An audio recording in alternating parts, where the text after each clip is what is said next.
If y'all don't remember, last year, almost an entire year ago, as a matter of fact, I did a video about this individual by the name of Jianchu Liu, who basically robbed this Bally's casino blind.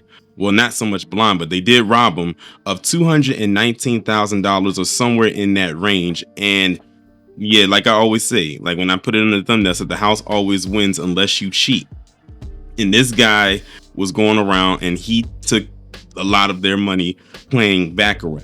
And also too, with that story, they found out and discovered prior to that he actually was also involved with doing the same thing at another casino down in Biloxi, Mississippi. Well, now I've come along with a nearly year-long update involving the story. Fast forward to April 2025, Jianchu Liu has only been given probation for the crime, or should I say crimes, in which he committed. Something like for what he did, he should have got years behind bars, but you know how that goes. He ended up taking a plea deal. So basically, to give a little backstory on this for those who are unaware of this story, or maybe need an update because the story hasn't been talked about in a long time, he basically swindled Chicago casinos, mainly the Bally's casino, out of $219,000. He was facing a felony count of cheating at a gambling game. He pled guilty, which basically he took a plea deal, and he ended up getting a lesser deal. He ended up getting a misdemeanor. Thanks to the judge, he got a lesser charge of a misdemeanor theft, and that's pretty much what they boiled it down to. Then it said that he was also accused of working with an accomplice between August and September of 2023. So basically, they're trying to say that he had a whole elaborate scheme that was going on, which I'm not surprised, because in order to pull something like this off, you're talking about you stole $219,000. You definitely had to have been working with somebody, because many people wouldn't believe that he would have been able to pull this off all by himself. Not saying that he couldn't be able to, but if he had help, it would have made the process go a little bit faster. But as of now, they haven't located this alleged accomplice, so it's just right now a theory. They say he was ordered to pay $10,000 in restitution to the casino and placed on a 12-month conditional discharge. Now imagine that. This man stole, let's put it this way, he stole $219,000 over the course of months from the casino. He doesn't get any time behind bars. He doesn't get any felony charges. He's able to plead to a lesser deal of a misdemeanor charge. He doesn't do any jail time. And all he has to pay back to the casino that he stole from is $10,000. That's not even a fraction of what he took from them. Not even close. That's not even close to half of what he took from them. And that's all he has to pay. Then it goes on to say, it was talking about, and I actually mentioned this when I did the initial commentary last year, that he was arrested in February of 2024 in Pennsylvania at the Mohegan Sun, because he basically was doing the same thing there. And then I mentioned about how he was doing the same thing in Biloxi. So this guy was traveling from state to state, hitting different casinos and doing the same scheme everywhere he went. But he finally got caught when he ended up in Chicago. And then when I was looking up and doing my research, they broke down how he would actually pull this off.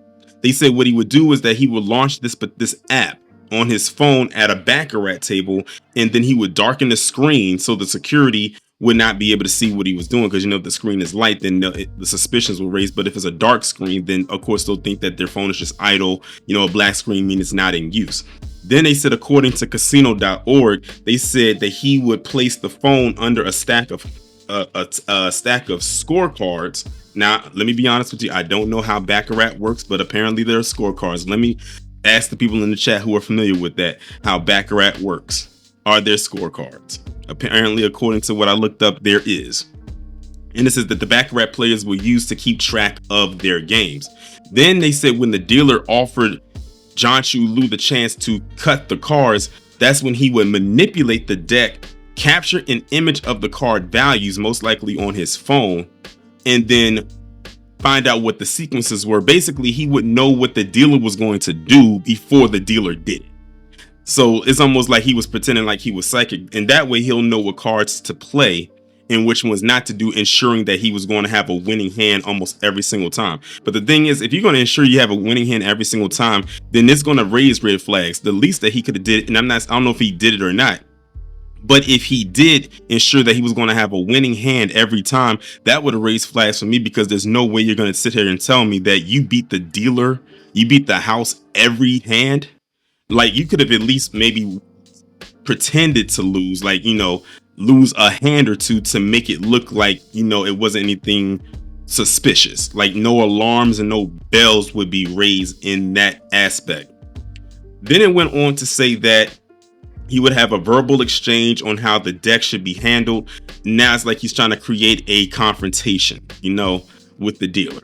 It also goes on to say, he said he would attempt to quote unquote fan out the cards. And if y'all don't know what fan out the cards is, it's crazy, because I didn't know what it was until I looked it up, realizing that I've done it all the time. This is basically when you hold your cards.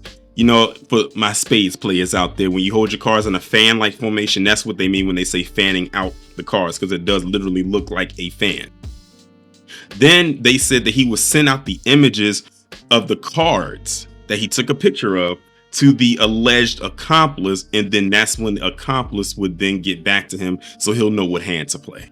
So that's the scheme that he had going around for so long, and that's how he was able to steal all of that money from the casino. And not just that particular casino, but various casinos around wherever it is that he went.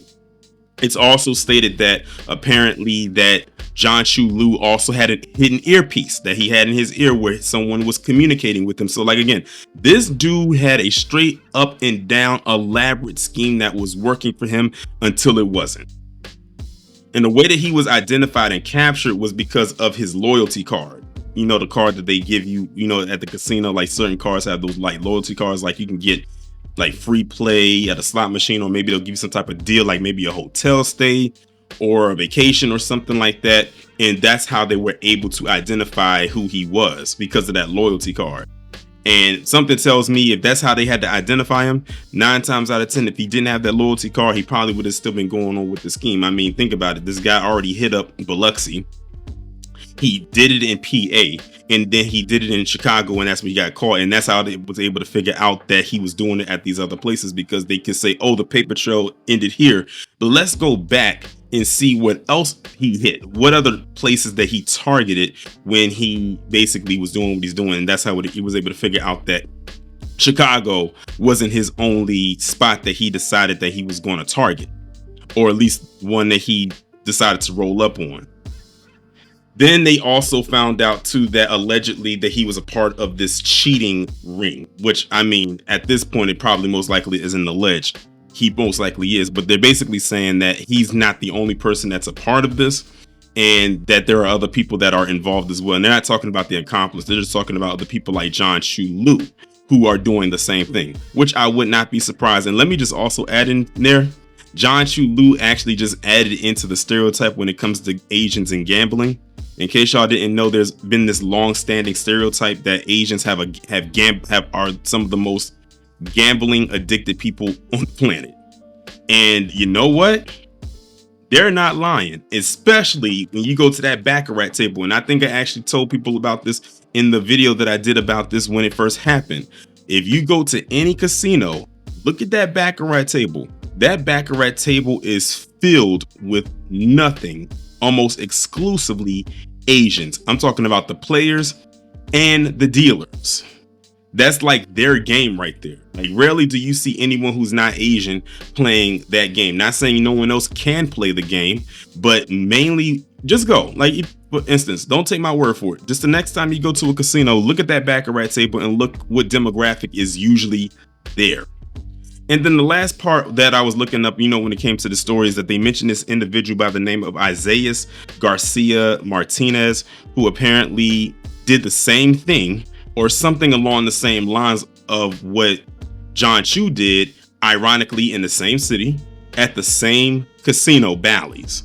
Now, I don't think he made off with as much as a Jianchu did, but he basically did the same thing. And even with him, he still had the same outcome. And by that, I mean, he was able to get probation and pay like a little fine or something along those lines. He didn't get any jail time. He got hit with charges as well on the felony side, but then he took a plea deal and it was honored as well.